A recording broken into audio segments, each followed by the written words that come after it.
बिस्मिल्लाहिर्रहमानिर्रहीम। अस्सलाम वालेकुम स्टूडेंट्स, डिजिटल एक्सपर्टी में खुशामदीद।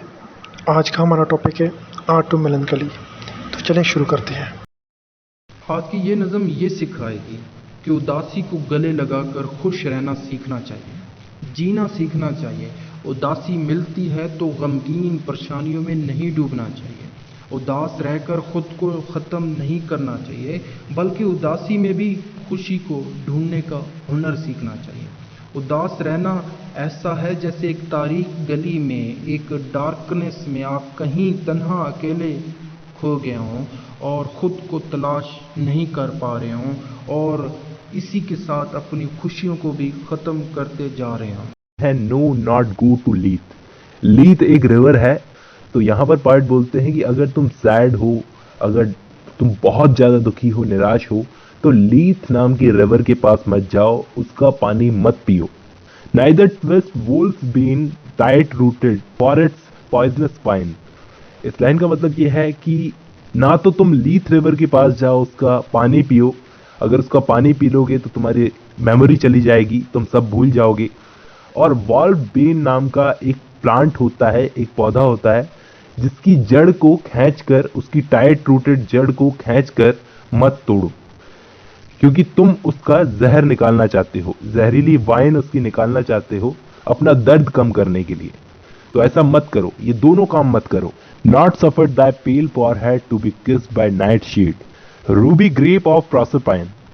इन दो लाइनों का मतलब यह है कि तुम अपने पेल फॉरहेड यानी कि वीकनेस को इस डेडली नाइटशेड के प्लांट को किस करने मत दो, मतलब इस प्लांट को अपने कांटेक्ट में मत आने दो। या फिर अंडरवर्ल्ड की जो क्वीन है प्रोसरपाइन, उसकी वाइन ड्रिंक मत करो। रूबी ग्रेप का मतलब उसकी वाइन ड्रिंक मत करो।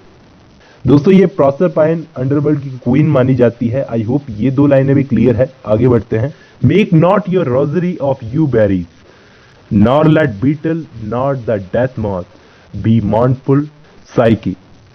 इन दो लाइनों का मतलब यह है कि तुम उस जहरीली यू बेरीज से नेकलेस मत बनाओ, माला टाइप की मत बनाओ, और डेथ के सिंबल्स के लिए इतने पागल मत बनो, किसी बीटल की तरह मर जाओ।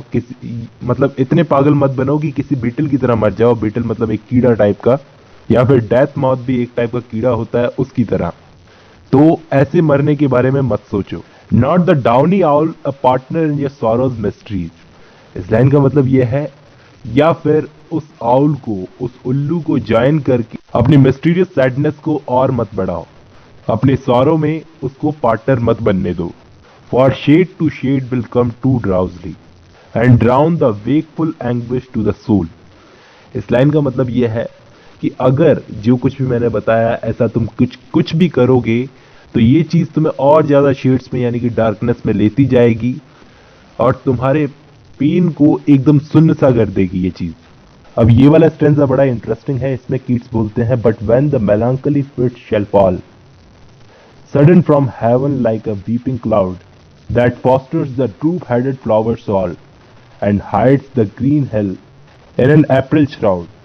तो यहां पर कहने का मतलब है कीट्स का, इन चार लाइनों में वो बोलते हैं, शुरू से पढ़ते हैं। कीट्स बोलते हैं कि जब कभी भी तुम मेलांकली के मूड में हो जाओ, यानी कि बहुत ज्यादा दुख में हो जाओ, तो ऐसे समझना जैसे अचानक से एक तूफान आया जिससे आसमान रोने लगा, यानी कि बारिश होने लगी। वीपिंग क्लाउड का मतलब बारिश होने लगी, आसमान रोने लगा, और इसी बारिश ने फूलों को सर तक पानी से भर दिया, और उसके बाद चारों तरफ हरियाली ही हरियाली हो गई। उसके बाद क्या, चारों तरफ हरियाली हरियाली हो गई अप्रैल की फॉग के साथ में। Then glut the sorrow on a morning rose. तो यहां पर कीट्स बोलते हैं, पहले पूरा स्टैंजा पढ़ देता हूं। Then glut the sorrow on a morning rose or on the rainbow of the salt sand wave or on the wealth of globed peonies. इन लाइनों का मतलब यह है कि जब वो हरियाली हरियाली हो जाएगी चारों तरफ अप्रैल की फॉग के साथ में, फिर तुम अपने दर्द को उस हरियाली को देखकर हल्का करो, मतलब कि उस हरियाली से अपना पेट भरो। रोज यानी गुलाब का फूल जो खिलता है सिर्फ मॉर्निंग में, उसको, या फिर समुद्र के ऊपर रेनबो, या फिर ब्यूटीफुल पियोनी फ्लावर्स, इन सब को देखकर अपने दर्द को हल्का करो। अब आगे की लाइनों में कीट्स बोलते हैं, ये भी बड़ी ब्यूटीफुल लाइनें हैं। इफ द मिस्ट्रेस और if the mistress some rich anger shows, कि अगर तुम्हारी बेलेवेड, तुम्हारी मिस्ट्रेस तुमसे गुस्सा हो, या फिर तुम्हारी बेलेवेड, तुम्हारी मिस्ट्रेस तुमसे गुस्सा हो, एम्प्रिजन हर सॉफ्ट हैंड, उसके सॉफ्ट हाथों को अपने हाथों में थामो, पकड़ो। एम्प्रिजन का मतलब पकड़ो। एंड लेट हर रीड, और उसे गुस्सा करने दो तुम पर, उसे अपना गुस्सा तुम पर उतारने दो। And feed deep deep upon her Peerless eyes, और तुम बस उसकी ब्यूटीफुल आंखों को, गहरी आंखों को देखते रहो, फीड करो। आगे बोलते हैं, she dwells with beauty, beauty that must die. इन लाइनों का मतलब यह है कि ये जो मेलांकली होती है, ये ब्यूटी से कभी अलग नहीं होती, ब्यूटी के अंदर ही होती है। शी ड्वेल्स विद ब्यूटी का मतलब ये ब्यूटी के अंदर ही होती है। ब्यूटी दैट मस्ट डाई का मतलब ये ब्यूटी जो कभी खत्म नहीं होती, और इस ब्यूटी को उससे कभी अलग नहीं किया जा सकता। एंड जॉय, और ये मेलांकली जॉय में भी होती है। Whose hand is ever at his lips bidding adieu, और उसका हाथ हमेशा उसके मुंह पर रहता है, क्योंकि वो हमेशा तैयार है गुड बाय बोलने के लिए। एंड आर्चिंग प्लेजर नाई, और ये मेलांकली प्लेजर के भी पास मौजूद है। Turning to poison while the bee mouth sips, और अगर एक मधुमक्खी इसका अमृत पी जाए तो ये एक जहर में बदल जाती है। तो प्लेजर के पास भी होती है ये। Ay in the very temple of delight, इसका मतलब यह है कि ये मेलांकली जिंदगी की, लाइफ की हर एक अच्छी चीज में मौजूद है। आई का मतलब इंडीड, हाँ। Veiled melancholy has her sovereign shrine, though seen of none save him whose strenuous टंग।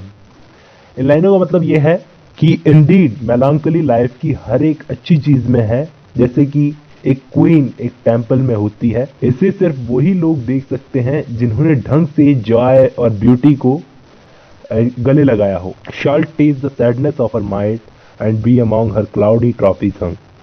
इस लाइन का मतलब यह है कि जो भी इंसान ऐसा करता है, मेलांकली की सैड पावर को टेस्ट करता है, मेलांकली उस इंसान की सोल को एक ट्रॉफी की तरह रखती है। तो इस पोएम के जरिए कीट्स का यहाँ पर कहने का मतलब यह है कि सैडनेस को गले लगाओ, इसको खत्म करने की कोशिश मत करो।